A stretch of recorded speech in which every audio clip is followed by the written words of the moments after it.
Hi, folks. You are probably retired or on a fixed income, or you have taken a pay cut and you find that your monthly income has lowered, but your bills have stayed the same. Well, me too. I I'm always looking for ways to add to my bottom line every single month, and I'm sure you are too. So I've got 5 creative ways to possibly work for you if you're on a fixed income and you're just looking to add something. You're not looking for a 9 to 5 job and you're just looking to add some cash. So let's get started. Number 1. Now, you know, if you've watched my other videos, that I do farm sitting work. So farm sitting or ranch work is a great option if you have a background in taking care of larger animals, or even if the farm only has, let's say, chickens and ducks and maybe some dogs. If you have a background in that field, then this could be a really great source of income for you. Now, make sure that you know what you're getting into, because not all farm sitting jobs are the same. Some are just feeding, watering, bedding down in the evening. Others ask you to muck stalls, and medicate animals and so on. So make sure you know what the job entails before you say yes, because once you're there, you are responsible for taking care of those animals. So make sure you know what you're getting into. Where can you advertise for work? Well, number 1, your local livestock veterinarians. Now, those are not veterinarians that manage small animals like dogs and cats. Those are veterinarians who actually go out to farms or to hobby farms and take care of the animals on site. They are one of your best resources to find people who are looking for somebody just to step in and take care of a working farm while they maybe attend to some medical events, or they need to go to a wedding, or they really just want a vacation. You have no idea how hard it is to keep a farm running. So if they can get away and trust that the person is taking care of that farm, then you are gold to them. So talk to your livestock veterinarian. Also, advertise in feed and farm stores.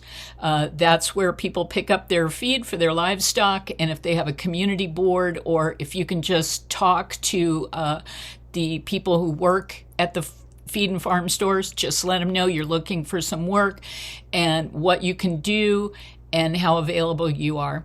Leave your phone number.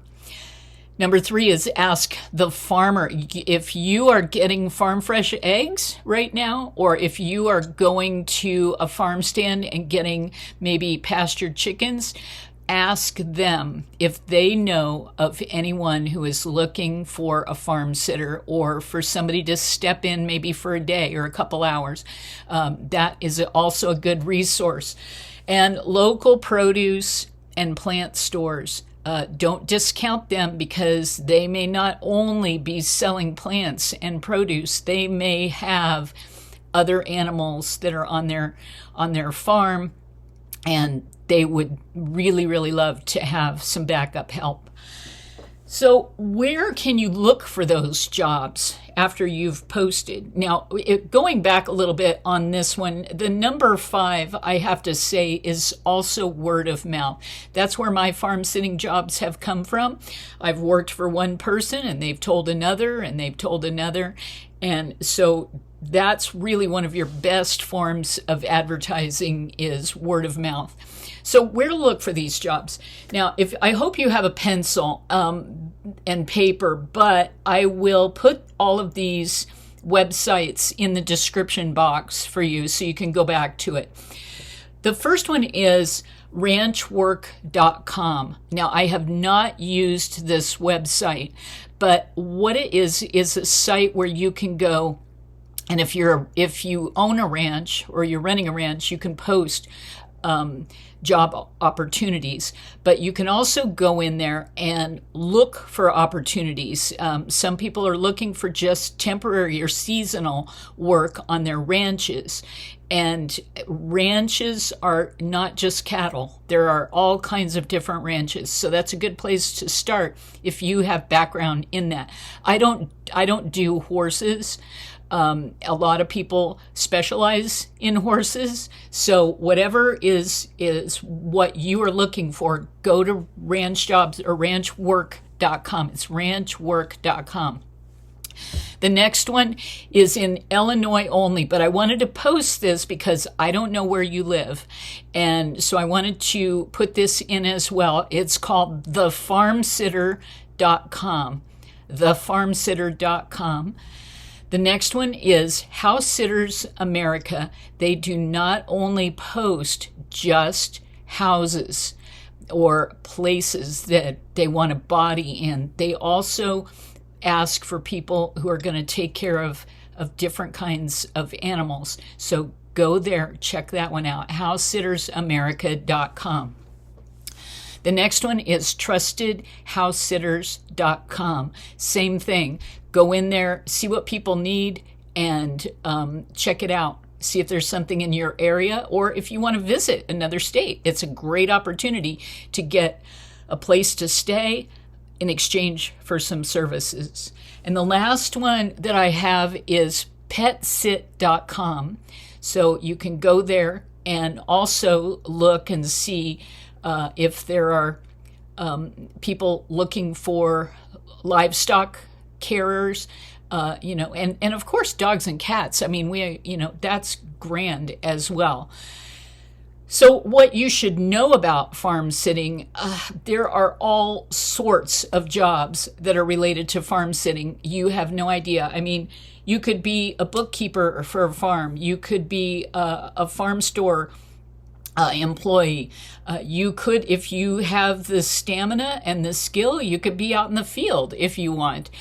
So don't discount it. If it's not only mucking out stalls, it's not only bedding down sheep, it's all kinds of things. So check that out as well. I've got a link to a website that explains what farm sitting is, and I will also put that in the description box for you.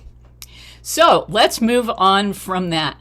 Well, it's kind of related to that, but I put it in a separate category: board or house sit exotic animals. Now that's like snakes, lizards, large birds, koala bears. I don't know, anything that's exotic. Some people do not like to house sit or pet sit reptiles. If you're cool with reptiles, then that might be a niche that you can use if you've got a background in reptiles. So look for exotic animal opportunities. And where to find the jobs, same thing, word of mouth, local community boards like Nextdoor or Front Porch Forum. That's how I found my farm sitting jobs. Pet store community boards. Go to the pet store, see if they have a cork board there, or pick up, make some cards on your computer, print them out, or flyers, and let people know what you are looking for, that you're able to take care of those types of animals.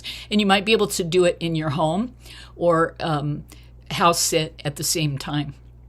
And then also your local exotic animal veterinarians. Some veterinarians out there specialize in marine animals or lizards and other reptiles. So check it out. Find out if there's a specialist in your area, and let them know that you're looking for that opportunity. One of the websites that I found that includes reptile boarding is airtasker.com, airtasker.com. And again, I will put that link in the description box for you. Okay, away from animals. Number 3 is foraged food. Now, if you are a food forager, If you are one who can identify plants out in the wild and you know how to collect your own plants and roots for your own food, you might be able to collect these plants and sell them. Here in Vermont, it's starting to stop for the season, but ramp season and fiddlehead season, that is huge here, and people can't get out and collect their own. So there are people who go out, collect baskets and baskets of fiddleheads and ramps and put them into bunches or bags, and they sell them for $5 or $6 a pound, as far as I know. So if that's something that you love to do and you know where to find those things, that might be an opportunity to put a little bit of money in your pocket and get out in the woods. What better is that? So chamomile, dandelion, chicory, ramps, mushrooms, all of those are opportunities. You can make the violets are out right now, make violet syrup or sugar and put it in little jars for sale. Collect mullein for tea later on in the year. Elderberries, oh my gosh, elderberry syrup here is, people go out and get elderberries and make this syrup. It is so popular here. So that might be an idea as well. Do you make jelly?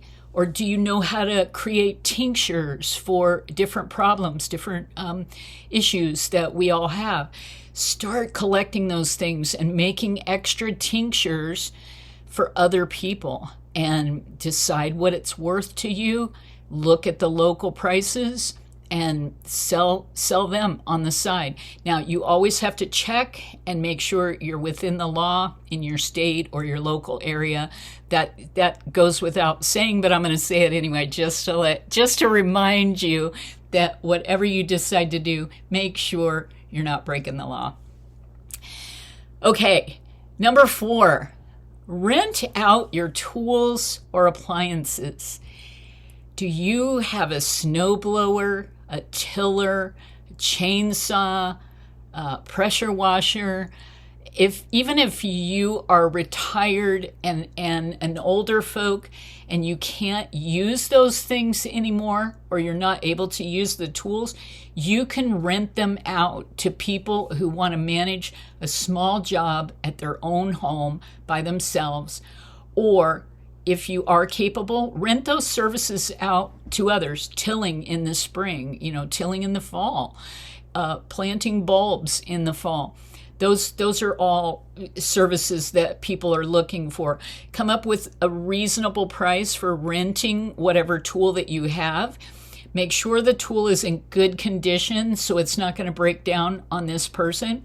Make sure they know how to use this tool, because if they don't, add a little extra charge there to show them how to use it, or to come out and manage or monitor them while they're using the tiller. Just because you can't use the tiller doesn't mean you can't teach somebody else how to use the tiller.